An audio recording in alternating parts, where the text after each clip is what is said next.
Hello all and welcome to another video, and I've been tagged. Yes, I've been tagged in a 90s themed questionnaire basically. It started off by a user called Bucky749, and basically what he did is he came up with a subject and some questions, and then he answered them himself, and then he tagged someone else in it to do it, and then they tag other people to do it, and so on. So Bucky749, he tagged Matropolis.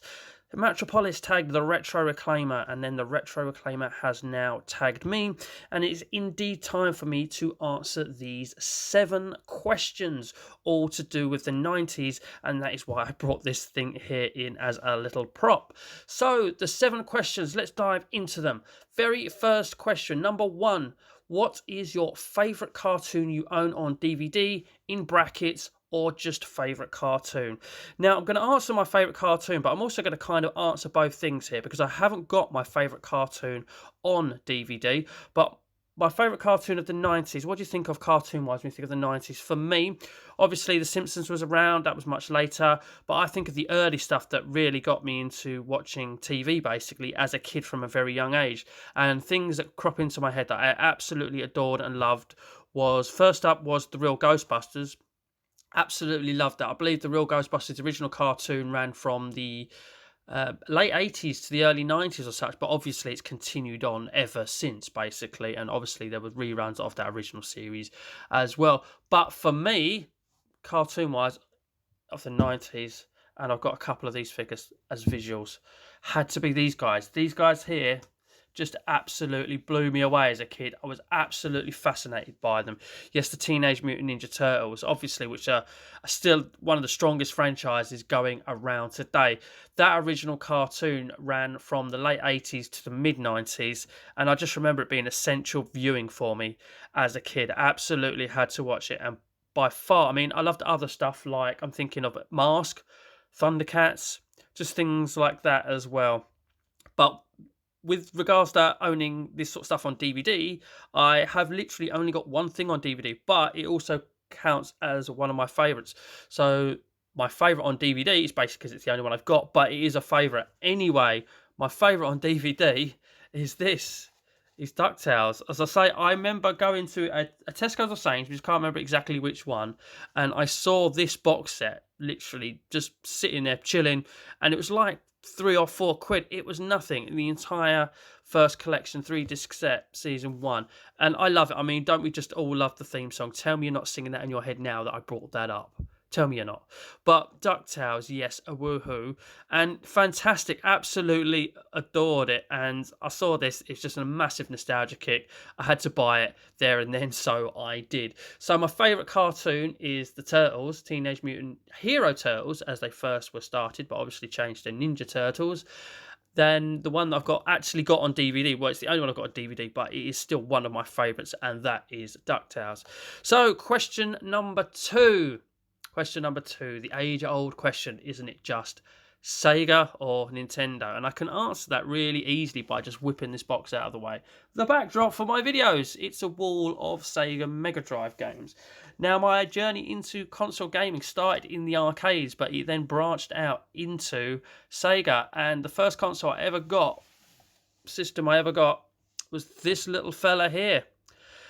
And it was just basically what happened is obviously I got into gaming, and the only chance I ever got to play games was the arcades. My parents just basically didn't want me cooped up inside all day. They wanted me to go out, get some fresh air, get some exercise, play outside with other kids in the street and things like that. And I absolutely love them for it. I wouldn't take that back for anything in the world.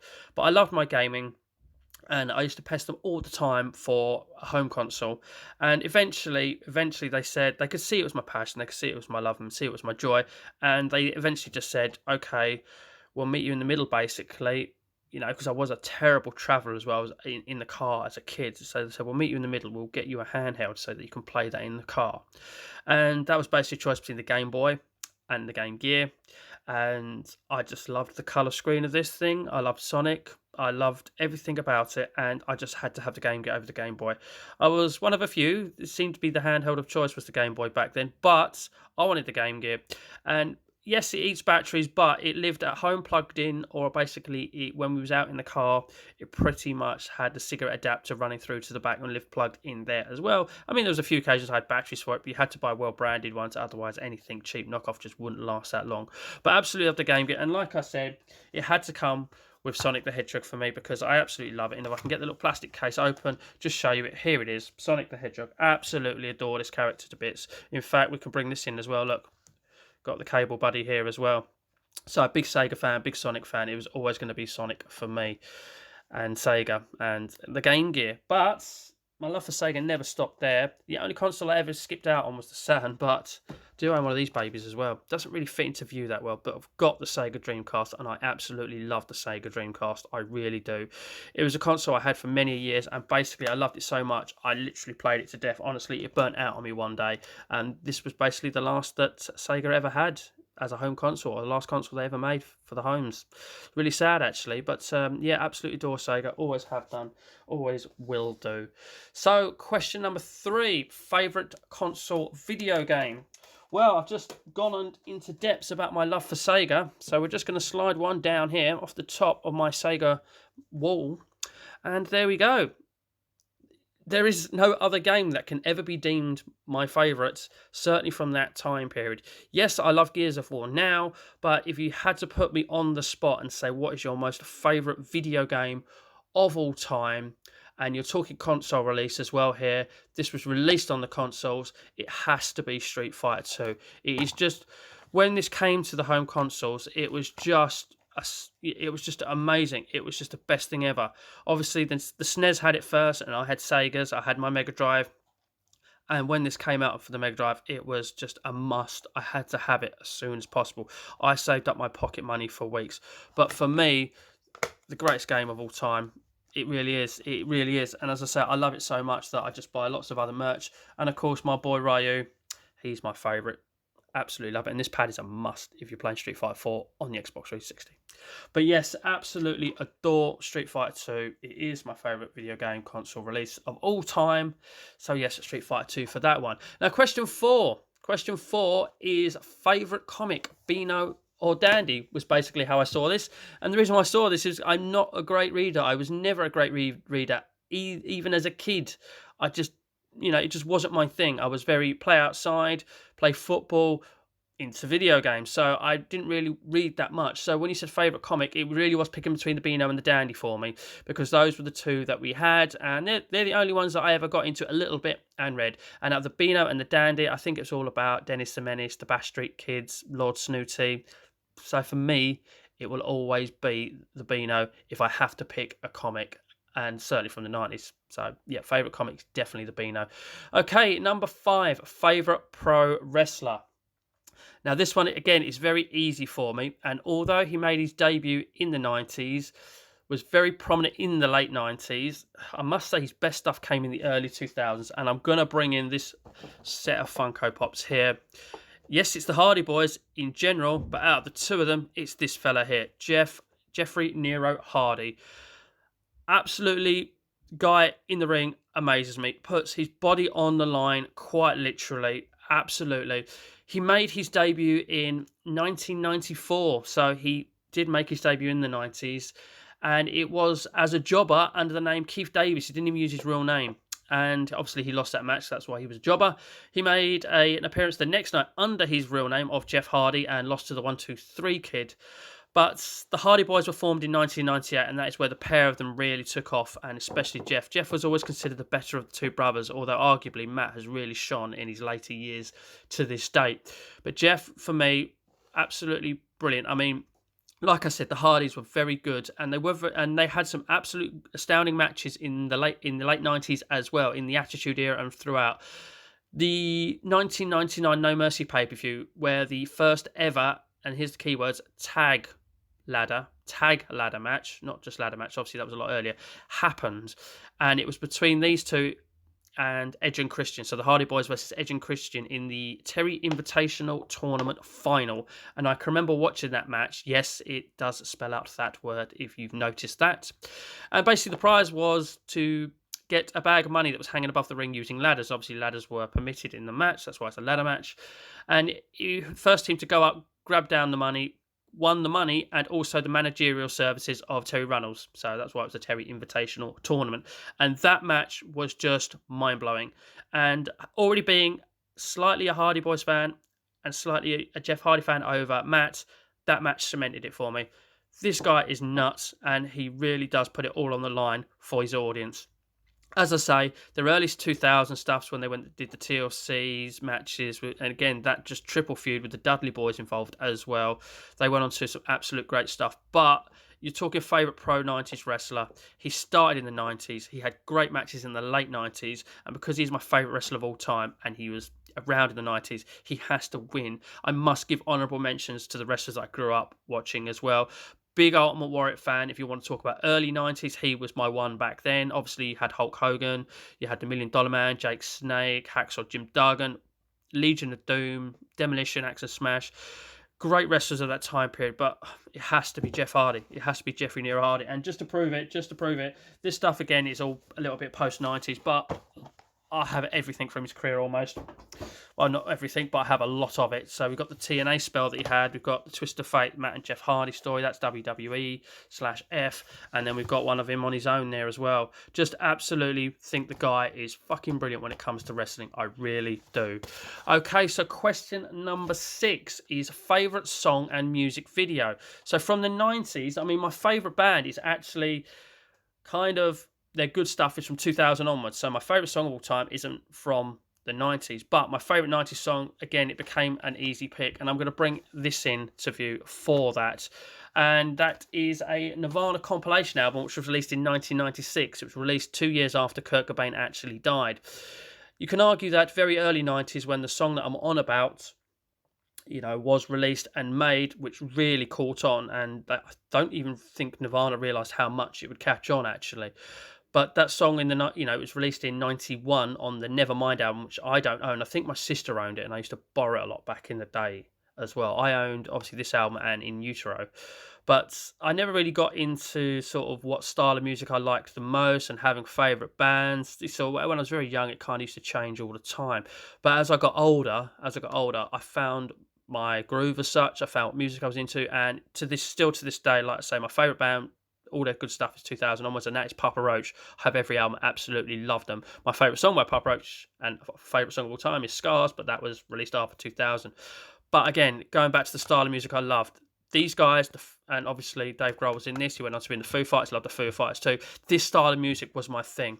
And then to hear this song, which is still much loved today, and it's on this album, hopefully I can find it in the track listing. There you go. Song number 5, Smells Like Teen Spirit. Absolutely amazing, and still to this day, this song is unaged as such. It hasn't aged at all.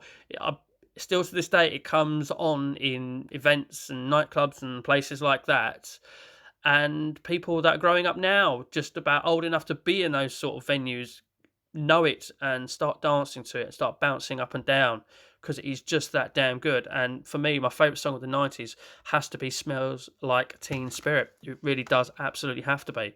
So, but there is an and in this question, it's and music video. And I'm going to have to agree with somebody else who was also tagged by the Retro Reclaimer, Big Game Out here.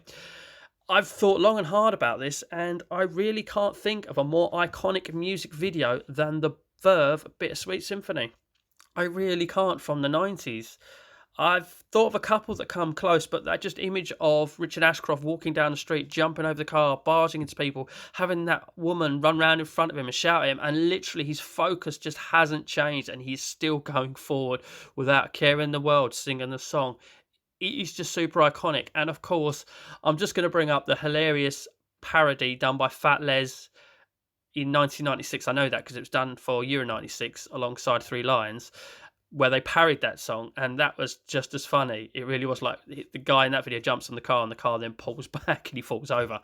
Just things like that. But I honestly cannot think of a more iconic 90s music video, and one that I like more. I must admit, I did think of another one, and that was Jamiroquai's Virtual Insanity. That came close, and I nearly picked it to be different, but I have to pick my honest answer, and I much prefer the Verve Bittersweet Symphony video. Okay, so the seventh and final question. Favorite live action TV show and episode.